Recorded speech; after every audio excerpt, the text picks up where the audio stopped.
বীরপুর নামে এক গ্রামের এক প্রান্তে ছিল রঘু নামে এক দরিদ্র কৃষক। তার ছিল একটিমাত্র গরু, গৌরী। গরুটিই ছিল তার সংসারের একমাত্র ভরসা। গৌরীর দুধ বিক্রি করেই রঘু কোনোভাবে সংসার চালাত।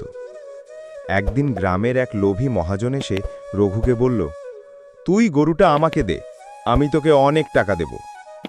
রঘু হেসে উত্তর দিল, না কাকু, গরুটি শুধু গরু নয়, আমার পরিবারের মতো, আমি বিক্রি করব না। মহাজন খুব রাগ করল। সে মনে মনে ঠিক করল, যেভাবেই হোক গরুটি তাকে পেতেই হবে। রাতে চুপিসারে সে গরুটি চুরি করে নিয়ে গেল। পরদিন সকালে গরু না দেখে রঘু হাহাকার করে উঠল। সে গ্রামে গ্রামে খুঁজতে লাগল, কিন্তু কোথাও গরুর হদিশ নেই। অন্যদিকে মহাজন গরুকে নিজের গোয়ালে বেঁধে রাখল। কিন্তু আশ্চর্য, গরুটি দুধ দিচ্ছিল না। যতই যত্ন করুক, এক ফোঁটা দুধও পেল না।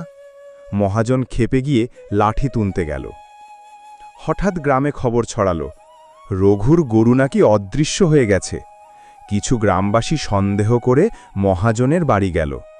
তারা দেখে গৌরী সেখানে বাঁধা। সঙ্গে সঙ্গে মহাজনের মুখ লাল হয়ে গেল। গ্রামবাসীরা বলল, চুরি করে সুখ পাওয়া যায় না, গরু নিজের মালিককে চেনে। মহাজন লজ্জায় মাথা নিচু করে গরুটি রঘুর হাতে ফিরিয়ে দিল।